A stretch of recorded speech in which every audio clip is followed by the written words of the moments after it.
याद दिलाते हैं? क्या ऐसी मेमोरी है जो आपके लिए हमेशा गुड रही है और उसको याद करके आप भी गुड फील करते हैं? नो, आई फील कि हर रोज़ हम इंतज़ार करते हैं कुछ दिन की शुरुआत ऐसी हो या कुछ बातचीत ऐसी हो या कुछ ऐसे लम्हे मिले जो बड़े इंस्पायरिंग हो।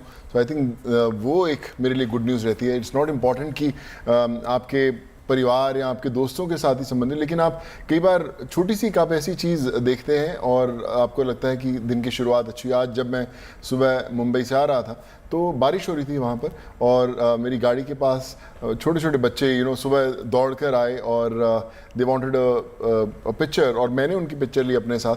तो आई थिंक मेरे लिए वो एक दिन की शुरुआत कमाल की थी, जब आप उनके चेहरे पर वो इनोसेंट सी हंसी देखते हैं। सो आई फील कि एक बड़े कमाल के प्लेटफॉर्म पर हैं और बहुत सारी गुड न्यूज़ हम लोग शेयर करने वाले हैं। अब मुझे लगता है कि मैं अपने दर्शकों को ये रिवील भी करना चाहूँगी कि ये जो 9 PM का स्लॉट जिसमें आप मुझे और सोनू सूद को साथ देख रहे हैं, ये दरअसल एक ऐसा स्पेस होने वाला है जब आप सोनू को रोज देखेंगे अपने साथ। गुड न्यूज़ टुडे पे देश की बात सुनाता हूँ लेकर आ रहे हैं आपके लिए सोनू। तो मैं तो सिर्फ आज आपको मिलवाने लाई हूँ सोनू से, उसके बाद तो आप सीधा संवाद स्थापित करने जा रहे हैं अपने फैंस से, अपने दर्शकों से। देश की बात सुनाता हूँ, क्या क्या लाने वाले हैं उस शो में, क्या खास रहेगा? देखिए, हम लोग रोज़मर्रा की ज़िंदगी में इतने व्यस्त होते हैं और जब आके टेलीविज़न देखते हैं, मुझे याद है ऐसे कि जब हम बचपन में न्यूज़ देखते थे या फिर अभी भी देखते हैं, तो बहुत सारी चीज़ें होती हैं ज़िंदगी में जो हम लोग देखते हैं कि ऐसा बुरा हो गया, वहाँ पे कुछ एक्सीडेंट हो गया, ये तकलीफ़ें हुई। तो कई बार हम लोगों को लगता है या हमारे दोस्त या हमारे मित्र बोलते हैं कि यार न्यूज़ देखते हैं ना तो बड़ा स्ट्रेस हो जाता है। लेकिन गुड न्यूज़ की जब हम लोग बात करें, एक ऐसा प्लेटफॉर्म, एक ऐसी दुनिया जहाँ पर सिर्फ खुशियाँ होंगी, अच्छी बातें होंगी, इंस्पायरिंग होंगी, जहाँ पे लोगों ने जो जो कमाल के काम किए, जो अच्छी न्यूज़ हुई। तो मुझे लगता है कि अगर आपको फ्रेश होना है, जैसे अगर आप सुबह दिन की शुरुआत एक ब्लैक कॉफ़ी के साथ करते हैं और पूरा एनर्जी जो दिन में फील करते हैं, आई थिंक गुड न्यूज़ एक वैसा ही प्लेटफॉर्म रहने वाला है कि आप न्यूज़ देखिए, इंस्पायर होइए और चेहरे पर आपकी मुस्कान अपने आप आ जाएगी। आप बहुतों की ज़िंदगी में आप सुपर हीरो ही नहीं, रियल हीरो बन के आए हैं। तो क्या ऐसे सुपर हीरोज़ को भी आपके शो पे आने का मौका मिलने वाला है? बिल्कुल, मैं यही कहना चाहता हूँ कि हमारे आसपास बहुत सारे सुपर हीरोज़ होते हैं जो आम इंसान जिसको बोलें, और वो एक बड़ा काम कर जाता है। मैंने पिछले पैंडेमिक के दौरान बहुत सारे लोग ऐसे देखे जो बड़े नॉर्मल से लोग थे, कुछ ऐसा भी नहीं था कि बहुत इन्फ्लुएंशियल हैं या बहुत पहचान वाले लोग, लेकिन उन्होंने ऐसे कमाल के काम किए जिसने बहुत चेहरों पर खुशियाँ ले आई, ज़िंदगियाँ बदल दी। तो मुझे लगता है कि जब वो ऐसे प्लेटफॉर्म पर आते हैं तो उन सुपर हीरोज़ को देखकर और बहुत सारे सुपर हीरोज़ जो देश भर के कोने में कहीं हैं, उन्हें एक इंस्पिरेशन मिलती है आगे बढ़ने की, और हम उन्हीं सुपर हीरोज़ को सलाम करेंगे। जब इंस्पिरेशन शब्द का इस्तेमाल होगा और ख़ास तौर पे पैंडेमिक के टाइम पे इंडिया की जो स्थिति थी उसका जिक्र होगा, जो हम कहते हैं ना हमारे ऑडियंस से हम जो प्रॉमिस कर रहे हैं गुड न्यूज़ टुडे के ज़रिए कि बैड न्यूज़ में से हम गुड न्यूज़ को निकाल कर आपके लिए लाएंगे, क्योंकि आप खुश रहना, अच्छी सोच, अच्छा विचार ग्रहण करना डिज़र्व करते हैं। तो वो तो आपने ऐसा लगता है कि आपने साथ कर लिया था उस फीलिंग को, क्योंकि कोविड टाइम अगर लोगों को याद रहेगा तो उसमें सोनू सूद एक नाम, एक आइडेंटिटी अलग से नजर आएगी, क्योंकि जो आपने किया वो वाकई बैड न्यूज़ में गुड न्यूज़ तलाश के आपने लोगों को दी हैं। मैं हमेशा ये मानता हूँ कि जब आप किसी के लिए अच्छा करते हैं तो आप सिर्फ उसके लिए अच्छा नहीं करते, आप खुद के लिए भी करते हैं, क्योंकि आपको एक अंदर से खुशी मिलती है जब आप उस चेहरे पर मुस्कान देखते हैं। आप चाहे उनकी एजुकेशन की प्रॉब्लम हो, मेडिकल हो, या उनको घर पहुंचाना हो, या कोई भी तकलीफ़ हो, जब आप उसे सॉल्व कर देते हैं तो ना सिर्फ उनकी ज़िंदगी बदलती लेकिन आपकी खुद की भी बदलती है। मैंने ये एक्सपीरियंस किया है। तो मैं हमेशा मानता हूँ कि जो भी आप करते हैं वो आप अपने खुद के लिए करते हैं, और वो खुशी खुद के अंदर ढूंढनी पड़ती है, और मैंने पिछले कुछ समय में ढूंढी है, और मुझे विश्वास है कि गुड न्यूज़ के ज़रिए हम वो खुशी और भी लोगों तक पहुंचाएंगे और उनके चेहरे पर भी मुस्कान लाएंगे। जब भी आपका वो जो समाज की आपने सेवा की, जिस तरह से आपने मदद की है, वो सब हमने देखा, मगर मुझे नहीं लगता कोई ये जान पाया कि वो शुरू कैसे हुआ, कैसे सोनू सूद ने एकदम से सोचा, या कैसे एकदम से एक्सटेंडेड योर हेल्प, वो हुआ कैसे था, वो क्या मोमेंट था जिससे वो ट्रिगर हुआ आपके अंदर और आपने वो अपना काम शुरू कर दिया, लोगों के लिए आप बढ़ चढ़ के काम करते नजर आए? देखिए, मैं हमेशा कहता हूँ कि हम तलाश करते रहते हैं ज़िंदगी भर। मैं खुद एक इंजीनियर हूँ, इंजीनियर बनने लगा कि ये ज़िंदगी का मकसद है। फिर एक्टिंग के बारे में सोचा तो मुंबई में आके स्ट्रगल हुई एज एन एक्टर, फिर लगा कि एक्टर बन गया यार, ये ज़िंदगी का मकसद जो था पूरा हो गया है।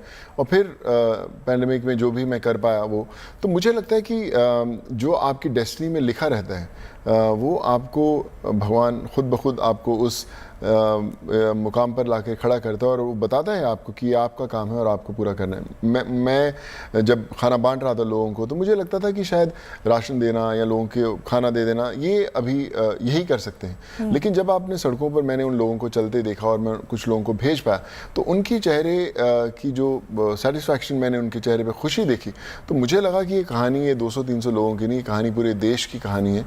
और मैं थाना में एक कलवा चौक जगह है मुंबई में, और वहाँ से जब मैं अंधेरी वापस आ रहा था 1-1.5 घंटे में, तो मुझे जो माइग्रेंट्स दिखे, जितने प्रवासी लोग दिखे, तो एक तरह जैसे स्लो मोशन में आपको फिल्म्स में हमें शॉट दिखते, मुझे वैसे ही दिखे छोटे छोटे बच्चे। मैंने बोला कि समय आ गया है कि अभी घर से बाहर ही रहना पड़ेगा कुछ समय, लेकिन कोशिश करेंगे इनको इनके घर तक पहुंचा दिया जाए। तो आई थिंक वो एक टर्निंग पॉइंट था मेरी ज़िंदगी का, और कब कैसे वो बड़ा होता गया पता ही नहीं चला। वाकई वो बड़ा होता चला गया और बहुतों की ज़िंदगी पर बहुत बड़ा असर आपने छोड़ा है। आपके लिए जो मोहब्बत है वो भी लोगों के अंदर भरपूर कूट कूट कर भरी है, और वो दिखाने की कोशिश करते हैं। कोई आपको भाई बुलाता है तो कोई भगवान कहता है, क्योंकि जिस दौर से हम गुजर रहे थे, बहुतों ने वो तस्वीरें देखी जब माइग्रेंट्स वापस जा रहे थे, अपने अपने शहर पहुंचने की जद्दोजहद में लगे थे। कैसा महसूस होता है इस तरह के जो लोगों का कनेक्शन आपके साथ जुड़ा है? आप एक एक्टर हैं, एक सक्सेसफुल एक्टर हैं, आप हीरो हैं, आप कई किरदार निभा चुके हैं स्क्रीन पर, उस तरह से आपने पहले से फैन फॉलोइंग देखी है, तो ये फैंस और वो फैंस, क्या अंतर महसूस होता है? ये बड़ा अलग है फीलिंग। मैं इसी जो एक्सपीरियंस की बात कर रहे हो, मैं उन्हें चिरंजीवी जो एक्टर हैं साउथ के, मैं उनकी भाषा में बताना चाहता हूँ। मैं उनके साथ एक मूवी शूट कर रहा था, आचार्य नाम की, अभी कुछ समय पहले की बात है। तो जब फर्स्ट वेव ख़त्म हुई और जो भी मैं काम कर पाया, तो वो मेरे साथ बैठे थे। उन्होंने कहा कि यार सोनू, मैं इतने समय से एक्टिंग कर रहा हूँ, हमें बहुत बड़ा ओहदा मिला, सक्सेस मिली, साउथ में लोगों को पूजा जाता है, जितने एक्टर्स होते हैं, हीरो वर्शिप होता है। और उन्होंने कहा कि मुझे ऐसा लगता था कि मैं जो भी अचीव कर पाया इतना बड़ा, इससे ऊपर कुछ नहीं होता है, इतना प्यार मिलता है। लेकिन उन्होंने कहा कि जब मैंने तुम्हें देखा सेट पर, मुझे लगा कि कितनी चीज़ें अधूरी हैं जो हम लोग नहीं कर पाए, जो आप कर पाए। जब आप सेट पर आते हो तो लोगों की जो आंखें से लोग जिस तरह से आपको देखते हैं, वो ऐसे ना एक्टर को नहीं देखते, वो एक अलग इंसान के रूप में देखते हैं। उनकी बॉडी लैंग्वेज अलग रहती है, जो मैं भी महसूस करता हूँ। पहले रहता था कि अरे एक्टर आ गए सर, एक पिक्चर लें। अभी जब मैं जाता हूँ तो आई थिंक एक अलग अफेक्शन होता है। उन्हें लगता है कि मैं उन्हीं के परिवार का हिस्सा हूँ, एक उनका खुद का एक मेंबर हूँ, फैमिली मेंबर। तो वो बड़ा एक्सपीरियंस कमाल का रहा है। मुझे नहीं लगता कि मैं इतने सालों में, 20 सालों में करीबन 100 फिल्में की हैं, मैंने कभी वो एक्सपीरियंस नहीं किया। और आई थिंक भगवान बोलते हैं ना कि शायद इस फिल्म के वो डायरेक्टर थे और उन्होंने एक ऐसा रोल ज़िंदगी का दिया जहाँ पर ना तो लाइट थी, ना कैमरा था, सिर्फ एक्शन था। वैसे सवाल का जवाब करीब करीब मुझे मिल ही गया है, पर फिर भी समझना चाहूँगी आपसे कि वो वाले फ़ैन या ये वाले फ़ैन, मतलब दिल से जुड़ाव जब हुआ है तो उसकी फीलिंग ही क्या अनंत तक चली गई है? क्योंकि वो जो स्क्रीन वाला लव होता है वो उस किरदार से भी कई बार मोहब्बत करते हैं, लेकिन अब जो ये मोहब्बत हुई है ये सोनू सूद से हुई है लोगों को। बिल्कुल। मैं again connecting to the film, उस फिल्म का मैं 70-80% पोर्शन जो था शूट कर चुका था बिफोर पैंडेमिक। तो जो अभी हम क्लाइमैक्स शूट कर रहे थे जिसमें मेरा और उनका एक्शन था, तो उन्होंने सारे सीन्स चेंज करा दिए। मैं नहीं इसको मारूंगा, अगर मैं मारूंगा तो लोग मुझे उल्टा सीधा बोलेंगे, भूल जाएंगे कि मैं उनका चिरंजीवी मेगा स्टार, तो लेट्स चेंज दिस शॉट्स। मैं उसको ऐसा नहीं टांग नहीं मारूंगा, मैं ये नहीं करूंगा। सो आई फील कि इसको शब्दों में बयान करना बड़ा मुश्किल है। ये कनेक्शन अलग है। मैं कई बार अभी फ्लाइट्स में ट्रैवल करता हूँ तो छोटे छोटे बच्चे वीडियो कॉल पे अपने दादी के साथ, अपने दादू के साथ बात कराते हैं। वो कह रहे कि वो आपको देखना चाहते हैं और आपसे बात करना चाहते हैं, तो वीडियो कॉल पे बात करवाते हैं और उनसे जो दुआएं मिलती हैं, इट्स नॉट अबाउट कि आपके साथ उन्होंने पिक्चर खिंचवाई या ऑटोग्राफ लिया, पर जो उनसे दुआएं मिलती हैं, जो बोलते हैं कि आप ऐसे ही करते रहना। सो आपको ऐसा लगता है, मेरे I lost my mom and dad, पर मुझे पहले जब मूवी सेट होती तो ऐसा लगता था कि वो कहीं से ब्लेस कर रहे हैं, लेकिन जो अभी मैं कर पा रहा हूँ, मुझे लगता है कि उन्होंने बोला था कि यही रास्ता तुझे चुनना था और हमें खुशी है कि तू उस रास्ते पर चल रहा है। सो आई फील ये एक अलग फीलिंग है जिसे शब्दों में बयान नहीं किया जा सकता। बिल्कुल शब्दों में बयान नहीं किया जा सकता, लेकिन कुछ तस्वीरें हैं जो मैं आपको ज़रूर दिखाना चाहूँगी और मैं आपका रिएक्शन ज़रूर चाहूँगी उन पे। जी।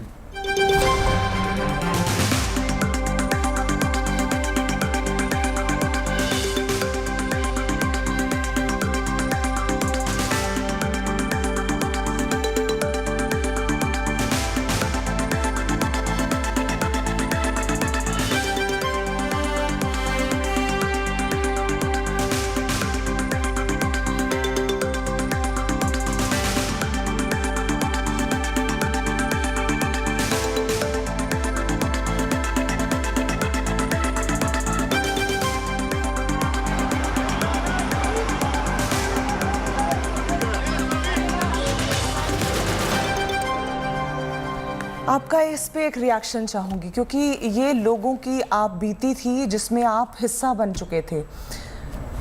क्या थॉट आता है जहन में जब आप इन तस्वीरों को देखते हैं? मुझे वो मुश्किल समय याद आता है। करीबन ये जो बैंड्रा टर्मिनस आप देख रहे थे, उस दिन मुझे याद है कि करीबन 6000 लोग थे जो हमें घर भेजने थे। 2 ट्रेन्स उत्तर प्रदेश की थी और एक जो ट्रेन थी वो बिहार की थी। एक ट्रेन में करीबन 1150 लोगों की परमिशन मिलती थी और 6000 लोग जाने वाले थे, तो 3-3,500 लोग ही भेज सकते थे। आज चले गए हैं तो मैं इस प्लेटफॉर्म पर बोल सकता हूँ, चैनल पे, पर मुझे याद है कि मैंने कितनी मशक्क़त से वो 6000 लोग जो थे उस ट्रेन में चढ़ाए, उनसे रिक्वेस्ट करके, टीटी से, आरपीएफ वालों से, लोकल जितनी बॉडीज थी, बड़ी मुश्किल से मैंने बोला कि इन लोगों को जाने दो, नहीं तो अगर ये प्लेटफॉर्म पर बैठे रहे बच्चों के साथ भूखे, इनके पास इतना सामान लेकर ये आ गए थे कि उनके पास ना तो रहने की जगह थी, ना खाने की जगह थी, रेस्टोरेंट्स नहीं थे, कुछ नहीं थे, तो मैंने बोला इनको जाने दो। और मैंने उनसे रिक्वेस्ट किया टीटी को, आप थोड़ी देर के लिए उधर मुँह देखिए और मैं इतनी देर में चढ़ा दूंगा। और सब लोगों को हमने चढ़ाया। बड़े खुश गए लोग जब घर पहुँचे थे, उन्होंने मुझे मैसेजेस भी किए। और जो आप ई रिक्शाज देख रहे हैं, ये वो लोग हैं, क्योंकि जब मैं इनको घर भेजता था, मैं पूछता था कि आप क्या करेंगे घर जाके, तो बोलते थे कि शायद हम वापस आएंगे अगर जॉब मिलेगा, नहीं तो वहीं करेंगे। तो इनको जॉब मिल सके इसलिए इनके लिए ई रिक्शाज दिए गए, आज वो बहुत अच्छा काम कर रहे हैं अपने स्टेट्स के अंदर। तो मैं ये मानता हूँ कि मेरा परिवार हर रोज़ बढ़ता गया है, बड़ा होता गया, और आज उनको कोई भी तकलीफ़ होती है, चाहे मेडिकल की तकलीफ़ हो, रोज़गार की हो, राशन की हो, एजुकेशन की हो उनके बच्चों की, तो मैं कोशिश करता हूँ उनकी वो तकलीफ़ें दूर कर पाएँ। और मुझे आज लगता है कि पूरा हिंदुस्तान जो है एक परिवार है मेरा। पर ये परिवार को जो जोड़ने का काम आपने किया है, वो मुझे नहीं लगता कोई और ना उसको कर पाया ना कर सकेगा, क्योंकि बहुत भयावह दौर था कोविड की। वेव 1 और वेव 2 हम सब ने देखी है। शुरुआत आपने खाना पहुंचाने और उसके बाद उनको घर तक पहुंचाने से की थी, मगर अब तो आपने तैयारी उससे भी आगे बढ़ा दी हुई है, चाहे वो बेड्स की अवेलेबिलिटी हो, चाहे ऑक्सीजन मंगवाना हो। मैं चाहूँगी आप वो भी दर्शकों को बताएं। मुझे याद है कि जब सेकेंड वेव शुरू हुआ, ऑक्सीजन की बड़ी तकलीफ़ थी, और मैं हर हॉस्पिटल में, स्टेट के हर हॉस्पिटल में, जो नीचे जहाँ पर एडमिशन होता है, उसका जो वार्ड बॉय जो रजिस्टर करता है कि कौन सा पेशेंट है, मैं उससे लेकर डॉक्टर से लेके हॉस्पिटल के एमडीज, जो डायरेक्टर्स, सबसे टच में रहता था। मैं रात को उनसे 2-2, 2:30 बजे वीडियो कॉल पे बात करता था कि पेशेंट बाहर खड़े होने, अंदर आने दीजिए। ऑक्सीजन के लिए मैंने एक पैन इंडिया मूवमेंट चलाई थी कि ऑक्सीजन कॉन्सेंट्रेटर्स हमने हज़ारों मंगवाए थे कि सबको मिले देश भर में। और मुझे सबसे बड़ा मुझे याद है कि मैं एक एक स्टेट में गया, वहाँ पर पूरी टीम उनकी बैठी थी, वहाँ के मिनिस्टर्स बैठे थे। उन्होंने बोला कि जब हमें कोई कॉल आता था कि अगर ऑक्सीजन पहुँचानी है तो हमारे पास तो पूरी स्टेट की मशीनरी थी कि हम लोग भेज सकते थे, आप तो पैन इंडिया मूवमेंट करते थे, लेकिन अगर किसी का ट्वीट आता था कि ऑक्सीजन चाहिए तो हमारी कोशिश रहती थी कि आपसे पहले पहुँचाएँ, और 8 आउट ऑफ 10 टाइम्स आपकी ऑक्सीजन हमसे पहले पहुंच जाती थी। वो कैसे पहुंचती थी, we want to ask you. हम भी जानना चाहेंगे। तो उसका रीज़न ये रहता था कि करीबन मैं माइग्रेंट से 7.5 लाख माइग्रेंट्स लोगों से जुड़ा था जब मैं उनको घर भेज रहा था। आप यूपी, बिहार, उड़ीसा, कलकत्ता, चेन्नई, कहीं पे भी बात कीजिए, हर जगह, आंध्रा, तेलंगाना, सब जगह थे लोग। तो ये जो लोगों को घर पहुंचा, उनके पास सबका मेरा डाटा था, उनके कॉन्टैक्ट से 1-on-1 टच किया हुआ था हमारी टीम ने उनको। तो मैंने जब इन लोगों को ऑक्सीजन पहुंचाई या इनको दवाइयाँ पहुंचाई या इनको इंजेक्शंस पहुंचाए, तो ये लोग जिनको मैंने घर भेजा था ये वॉलंटियर्स बन गए। तो मैं उनको बोलता था, अरे यार उस बस्ती में, उसके पास, उस गांव के अंदर वो लड़का था यार, उसको ढूंढ। उसको फ़ोन मारते थे, वो अपनी रात को बाइक लेकर, साइकिल लेके, किसी भी 2 घंटे उसको चलाना पड़ता था, लेकिन वो जाकर ऑक्सीजन, कॉन्सेंट्रेटर हो, इंजेक्शन या दवाई उसके घर पर देकर जाता था। ये बहुत खूबसूरत बात है। मैं चाहूंगी कि आप ये और ज़रा डिटेल में हमारे दर्शकों को समझाएं, क्योंकि देखिए स्माइल्स, हैप्पीनेस, पॉजिटिविटी ये इन्फेक्शियस होती है। आपने जिनकी मदद की, आपने उनको इंस्पायर किया कि वो आगे जाके मददगार लोगों के लिए बन सकें। तो वॉलंटियर्स की एक बड़ी फौज आपने तैयार कर ली है, और भगवान ना करे कि हमें कोविड-3 झेलना पड़े, वेव उसका, लेकिन तैयारी आपने कर ली है अपने लेवल पे। और वाकई जो आप कह रहे हैं ना कि स्टेट्स कंपीट करती हैं अब कि सोनू से पहले हमने हेल्प पहुंचानी है। बड़ा कमाल का एक्सपीरियंस है। मैं आपको बताता हूँ कि जिन लोगों को हम लोग मदद पहुंचाते थे या करते थे, कई बार हम लोग उन लोगों को बचा पाए और कई बार नहीं भी बचा पाए, लेकिन उनके परिवार वाले, मुझे याद है कि 10-10 घंटे के अंदर अगर किसी फैमिली ने अपने परिवार वाले को खोया तो 10 घंटे में उसका फ़ोन आता था कि सर आपने बहुत कोशिश की, कितने दिनों से आप लगे रहे, लेकिन हमारा फैमिली मेम्बर बच नहीं पाया, लेकिन अब हम तैयार हैं आपके वॉलंटियर बनने के लिए, आपकी मदद करने के लिए। और वो फिर तैयार हो जाते थे और वो लोग करते थे। मुझे याद है उत्तराखंड, उड़ीसा, तमिलनाडु, मध्य प्रदेश, खासकर इंदौर, भोपाल में बहुत ज़्यादा सेकेंड वेव का बहुत बड़ा असर था। उस समय 24 घंटे हर हॉस्पिटल के बाहर कोई ना कोई हमारे वॉलंटियर्स खड़े रहते थे, सामान पहुंचाने के लिए, इंजेक्शन पहुंचाने के लिए, एम्बुलेंसेस के साथ। तो ये वो लोग थे जो खुद उस मुश्किल से गुजरे थे, या अपने परिवार को उस मुश्किल से निकाल पाए थे मेरी मदद के कारण, हमारी मदद के कारण। तो आज वो लोग वॉलंटियर्स बन के आज भी खड़े रहते हैं। हमारे ग्रुप्स बने हुए हैं। मैंने फाउंडेशन बनाई, सूद चैरिटी फाउंडेशन।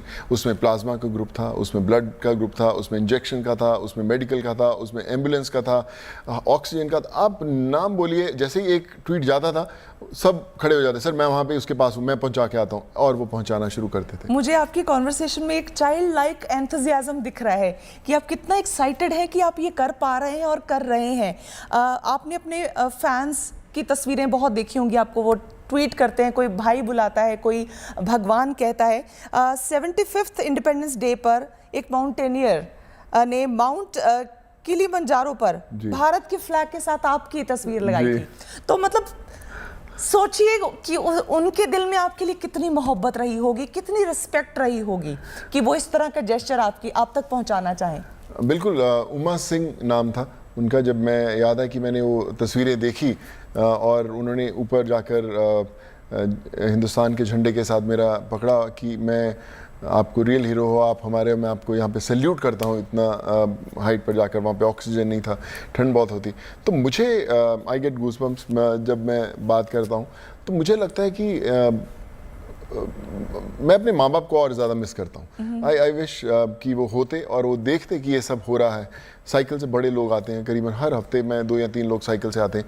परसों एक लड़के, रंजीत नाम के लड़के थे, उन्होंने 4500 किलोमीटर फ्रॉम हैदराबाद, लद्दाख, कश्मीर, राजस्थान, मुंबई, हैदराबाद, उन्होंने 4500 किलोमीटर पूरे देश में सफ़र तय किया मेरे को ट्रिब्यूट देने के लिए। तो आई फील कि इससे ऊपर कोई कुछ नहीं। मुझे लगता नहीं कि मैं आराम से सो पाता हूँ अगर मैं कुछ लोगों की मदद ना कर पाऊँ। मैं रात को कई बार मेरी 2-3 बजे नींद खुलती है तो मैं फटाफट ट्विटर पे देखने की कोशिश करता हूँ कि कोई ऐसा तो नहीं है ज़रूरतमंद जो मेरे से मिस हो गया हो, या मैं अपनी टीम को भी बोलता रहता हूँ कि आप चेक करते रहिए कि आज हम लोग यहाँ पे हैं, पूरा दिन व्यस्त रहेंगे। तो ऐसे बहुत सारे लोग होंगे जो मुझ तक पहुँचने की कोशिश करते रहेंगे।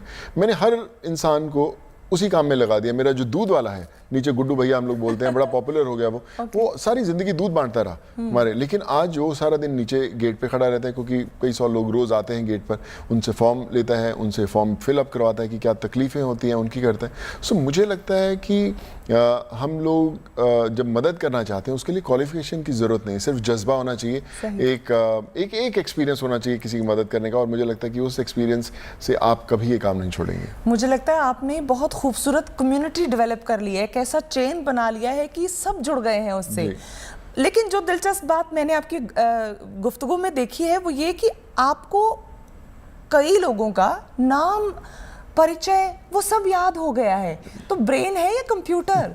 क्योंकि इतना डेटाबेस कैसे संभाल रहे हैं आप? आई थिंक वो एक प्यार है उनका जिसके कारण वैसा हो पाता है। वो ये लोग कई बार मुझसे मिलने भी आते हैं। मैं कई बार, मुझे याद है एक लड़का था हैदराबाद से, वो चला पैदल और हमने उसको रास्ते में कहीं ढूंढा उसका नंबर कि उसको पैदल मत चलो, बड़ा रिस्की रहता है। तो उसको सोलापुर में हम लोगों ने रोका। मैंने अपने वॉलंटियर्स को भेजा कि उसको बोले यार बस से आ जा, ऐसे मत चल पैदल। बट वो बोलता कि यार अगर मैं किसी के दर्शन करने जाता हूं तो अगर आप मुझे बस में भेजेंगे तो मैं कैसे जाऊंगा, तो मुझे जाना है। तो हम उससे नहीं मना पाए और वो पैदल आया, 12-13 दिन में मुंबई पहुंच गया उसके बाद वहां से। और जब वो आया तो मैंने थैंक्स वैंक्स किया उसको। उसके परिवार की जो हालत थी सही नहीं थी और उसको कोई मदद चाहिए थी, तो हमने उसके परिवार को 2 भैंसें खरीद के दी ताकि वो दूध देती रहें और 800-900 हज़ार रुपये एक भैंस उसको पर डे उनकी परिवार का ध्यान रख सके। तो जब वो गया वहाँ पे, वो इतना पॉपुलर हो गया सोशल मीडिया के थ्रू कि उसको फिल्मों में रोल मिलने लगे। अभी वो कुछ 3-4 फिल्में कर रहा है जिसमें दोस्त के कैरेक्टर्स, इंपॉर्टेंट कैरेक्टर्स, तो बड़ा खुश है। हम कई बार उसको फ़ोन करते हैं कि सर अभी मेरा शॉट चल रहा है, मैं आपको बाद में फ़ोन करूँ। तो मुझे बड़ी खुशी होती है कि यार ये इंसान बिजी हो गया। तो मॉरल ऑफ द स्टोरी ये है कि उसकी तकदीर, उसकी डेस्टिनी में तय था कि वो एक एक्टर बन जाएगा, लेकिन जरिया हम बन जाते हैं। तो ऐसे बहुत सारे लोग हैं, ऐसे बहुत सारे लोग हैं जो जरिया बन सकते हैं। मुझे किसी ने, एक बहुत बड़े स्टार ने रात को फ़ोन किया, रात को 3-3:30 बजे। उसने पूछा कि कैसे करता है तू ये सब? 1 घंटे में ऑक्सीजन चले जाती है, 2 घंटे में इंजेक्शन पहुंच जाता है, वहाँ से आदमी पहुंच जाता है, कैसे करता है? तो मैंने उनसे पूछा एक काम कीजिए, आप मेरे साथ एक 24 घंटे रहिए तो आपको पता चलेगा कैसे होता है। बिकॉज मैं कभी भी किसी अनजान आदमी को फ़ोन करने से पहले 2 बार नहीं सोचता किसी अनजान आदमी की मदद के लिए। हम अक्सर हमेशा ये सोचते हैं कि आप मेरे को जानते हैं, आप बोलेंगे कि मुझे सोनू से कुछ काम है, किसी की मदद, तो आप मुझे एक बार फ़ोन करेंगे, पर दूसरी बार शायद आप नहीं करेंगे कि यार मैं क्यों लूँ, मुझे थोड़ा सा एहसान लेना पड़ेगा, या उनको बुरा लगेगा कि क्यों बार बार मुझसे करता है।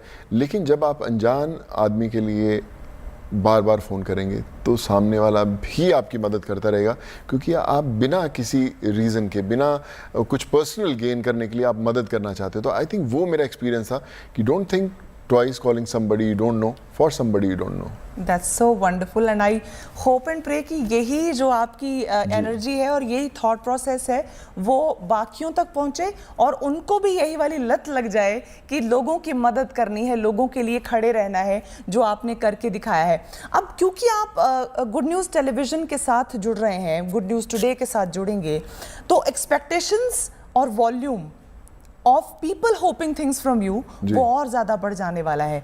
तो क्या आप उसके लिए तैयार हैं? क्योंकि अब मददगार सोनू सूद के पास और ज्यादा लोग पहुंचने वाले हैं कि उन्हें मदद चाहिए। तो एक तो ये कि बैंडविड्थ इतनी आप कैसे बना पा रहे हैं कि जो आ रहा है उसको आप हेल्प करने के लिए अवेलेबल हैं? देखिए, मैं आपको थोड़ा सा इसमें मैं करेक्ट करता हूँ।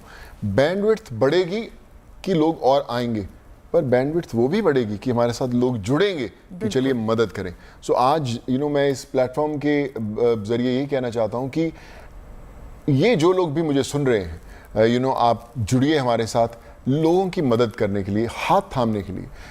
मेरे मदर हमेशा कहते थे कि कभी अपनी मुट्ठी खोल कर देख, शायद तेरी हाथों की लकीरों में किसी की जान बचाना लिखा हो। मैंने पहले भी इसके बारे में डिस्कस किया।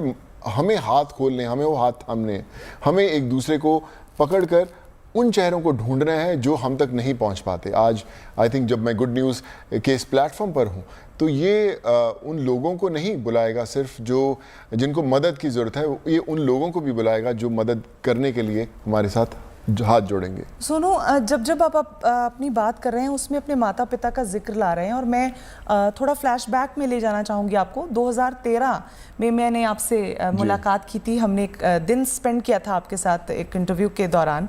उसमें भी आप अपनी मदर का जिक्र करते हुए बहुत नज़र आए थे और मैं चाहूँगी ये जानना कि सोनू सूद बनने में उनकी माँ का कंट्रीब्यूशन, उनके पिता का कंट्रीब्यूशन किस तरह से आप देखते हैं? देखिए, मैं आप मुझे याद है वो दिन आप मेरे फादर से भी मिले थे, उनकी भी इंटरव्यू थी, आज भी मेरे पास है वो।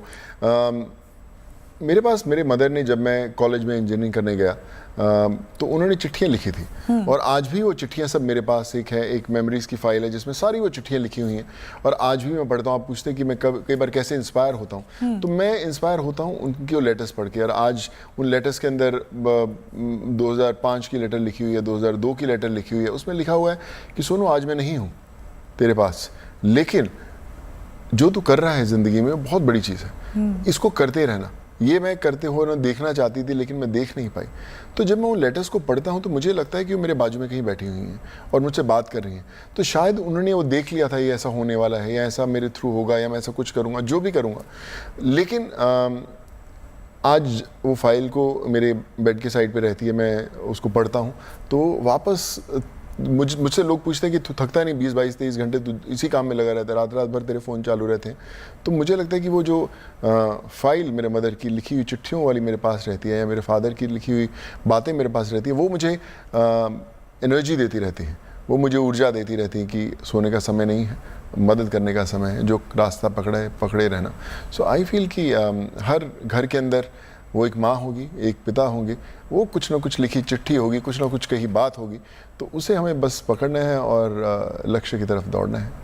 अब मैं आपसे ये भी समझना चाहूँगी कि आपके साथ वो कौन लोग हैं जो आपकी फर्स्ट लाइन ऑफ टीम है, जो काम करते हैं आपके साथ? आपने बहुत बार अपने आप को बोलते बोलते करेक्ट किया कि मैं नहीं वी, हम सब लोग बैठ के, अगर मेरी टीम भी है ट्विटर पे देखती है कि क्या मैसेज आ रहा है, उसको वापस जवाब क्या देना है। तो मैं समझना चाहूंगी कि कितना बड़ा नेटवर्क आपने अपने लिए ये मजबूत सा खड़ा कर लिया है।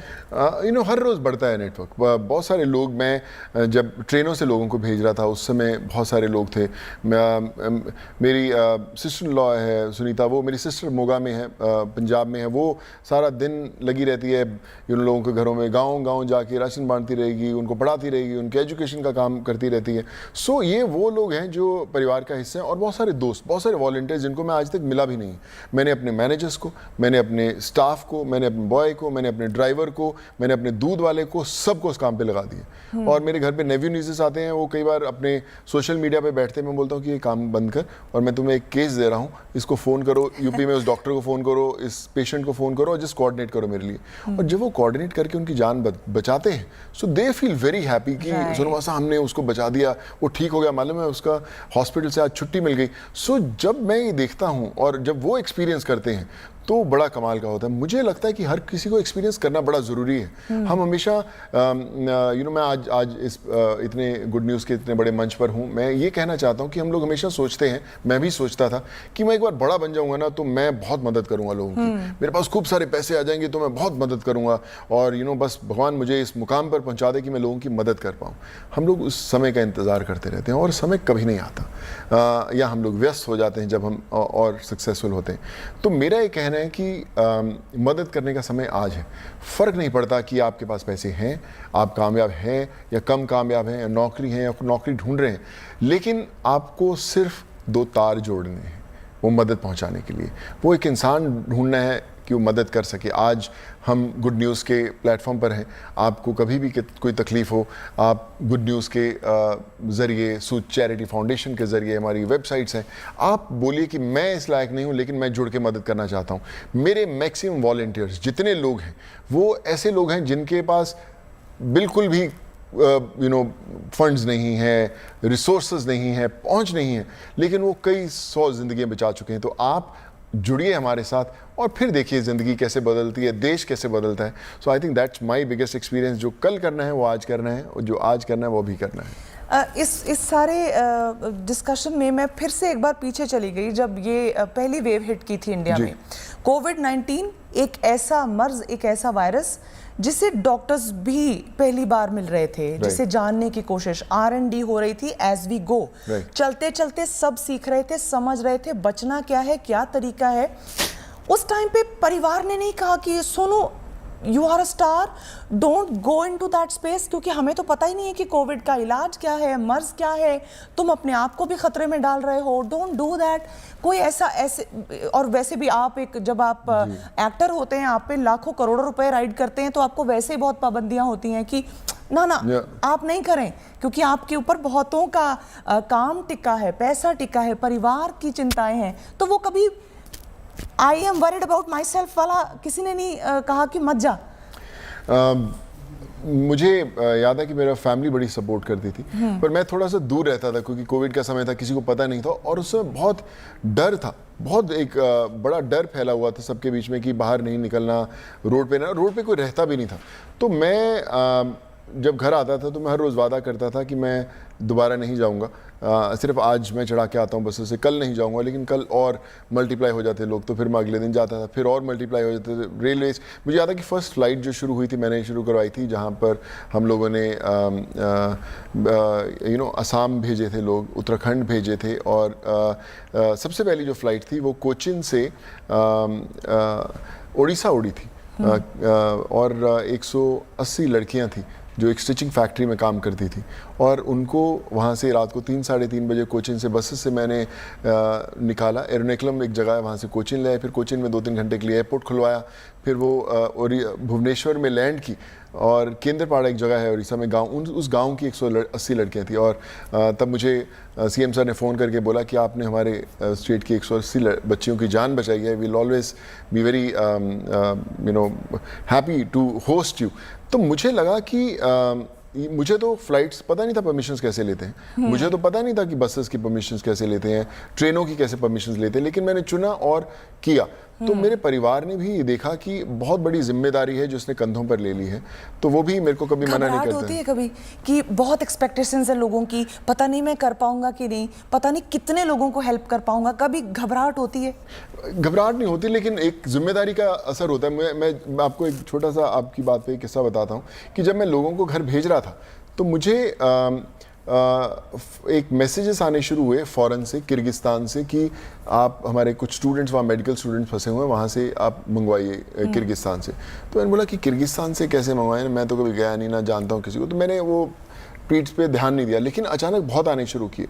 तो मैंने बोला कि चलो मैं एक फ़ोन करके पता लगाता हूँ कि ये है क्या। तो मैंने जब एक फ़ोन वो किर्गिस्तान के एक स्टूडेंट को फ़ोन किया, रात को करीबन 11:30-12 बजे का टाइम था। 1.5 घंटे के अंदर मुझे करीबन 2,500 से 3,000 मैसेजेस आ गए, क्योंकि उनको लगा कि सोनू सूद हमें निकालने की कोशिश कर रहा है। तो मैंने बोला कि आप ऐसा मत कीजिए। मैंने एक लड़के को लीडर बनाया, मैं कि मैं सिर्फ तुम्हारे साथ कम्युनिकेट करूँगा और मैं 2-3 दिन में कोशिश करता हूँ। मैंने एम्बेसडर्स से बात की, एम्बेसीज में बात की, और मैं उनकी परमिशंस लेकर आया, और लोग वो किर्गिस्तान से आ पाए। जब किर्गिस्तान से लोग आए तो Kyrgyzstan, Kazakhstan, Georgia, Uzbekistan, Philippines, Russia, इन सब कंट्री से भी करीबन हमने 10 से 12,000 स्टूडेंट्स निकाले। मुझे नहीं पता था कैसे निकालते, लेकिन एक्सपीरियंस ये कहता था, मन ये कहता था, दिल ये कहता था कि घुस जा, अपने पे विश्वास रख, होगा जरूर, और वैसे ही होता है, और आज भी वैसे ही हो रहा है। और वाकई मतलब वो पंजाबी वाला फील आता है ये बात सुन के ना, कि जो तो करना है तो करना है, चक दे फटे, करना है तो चक दे फटे, तो फिर करके दिखा भी देता। हुण ऑन अ लाइटर नोट एक सवाल जहन में आता है जब आपको देखती हूँ एज इन देखती हूँ कि एक हैंडसम गबरू जवान पंजाब दा, and by qualification an engineer, hero in real life, negative role इतने क्यों करते हो फिल्मों में? मैं नेगेटिव करन नहीं आया सी, वैसे बनन हीरो ही आया सी, पर किसी ने नेगेटिव रोल दे दिया, फिल्म हिट होगी और रोल बड़ा पढ़ा गया, और कहते यार एक और नेगेटिव कर दे, एक और। मैं क्या यार, बनने में हीरो हैं भाई, ये क्या करवा रहे हो? बट हीरोज भी बहुत सारे रोल किए फिल्म में, वो भी बड़ी अच्छी गई, पर नेगेटिव रोल्स का इम्पैक्ट बड़ा है, यार रोल्स बड़े कमाल के लिखे हुए। तो आई थिंक ये था, पर बोलते हैं ना कि शायद कैमरे पर नेगेटिव रोल्स लिखना तय था और off the camera positive roles करना। तो आई थिंक वही कर रहा हूँ अभी। और अभी जितने रोल्स भी फिल्म्स के ऑफर हुए इसके बाद, larger than life, super heroes, यही सब रोल्स अभी आ रहे हैं। आपकी जो पॉजिटिविटी है वो बहुत इन्फेक्शियस है और हम उम्मीद करेंगे कि आप जब लोगों से सीधा 1-on-1 हमारे प्लेटफॉर्म के जरिए गुड न्यूज़ टुडे के जरिए जुड़ेंगे तो ये खुशियाँ, ये गुडनेस, ये स्माइल्स, ये मल्टीप्लाई होती जाएंगी। So without a further do मैं आपको और आपके श्रोताओं को अब अकेला छोड़ दूंगी, क्योंकि कल से सोनू सूद आपको 9 बजे गुड न्यूज़ टुडे पे हर रोज दिखाई देने वाले हैं। सोनू, बहुत एक्साइटेड हूँ, बहुत नर्वस भी हूँ, क्योंकि आप लोग इतना कमाल का होस्ट करते हो, आप इतना कमाल का रिश्ता जोड़ते हो ऑडियंस के साथ। और कोशिश करूंगा कि नर्वस नहीं कह सकते खुद नु तो कनेक्ट ही बड़ा खतरनाक। देखिए, मैं नर्वस नहीं कहूंगा अपने आप को, हाँ। लेकिन मेरा मकसद ये रहेगा कि गुड न्यूज़ के जरिए एक ऐसा परिवार बनाना है, एक ऐसा रिश्ता कायम करना है पूरे देश के साथ कि हम बोलें, लोग कहें, लोग एग्जाम्पल्स दें गुड न्यूज़ की कि बॉस आपने गुड न्यूज़ चैनल देखा, उसके अंदर रिश्ते बनते हैं, उसके अंदर परिवार बनते हैं, उसके अंदर एक ऐसा देश बनता है जिसका कोई जाति नहीं, कोई धर्म नहीं, कोई रिलीजन नहीं, कोई स्टेट नहीं, कोई कुछ नहीं। चलिए हम लोग मिलके करते हैं कि आज पंजाब दा बंदा जिहड़ा साडी आवाज़ सुन रहा होएगा वो कहेगा चल मैं जाके महाराष्ट्र में उसकी मदद करता हूँ, महाराष्ट्र वाला बोलेगा चल मैं आंध्र तेलंगाना में करता हूँ। तो आज हम वो प्लेटफॉर्म बनाने वाले हैं, आज हम उन हीरोज़ की को एक प्लेटफॉर्म पे, एक मंच पर लेके आने वाले हैं। चलिए सोनू, इसी के साथ इस इंटरेक्शन को यहीं कंक्लूड करते हैं, लेकिन आप लोगों को फिर से बता दूं, सोनू सूद से रोज रात 9 बजे आप गुड न्यूज़ टुडे पर मिल पाएंगे। देश की बात सुनाता हूं मैं। Thank you so much for talking to us and we hope कि हम भी आपके साथ उसी तरह से कनेक्ट करें, जुड़ें और आपके लिए मदद कर सके। हमें भी साथ अपने लेके चलिए। Great, looking forward. और चलिए बनाते हैं एक परिवार मदद का। Thank you so much. Thank you.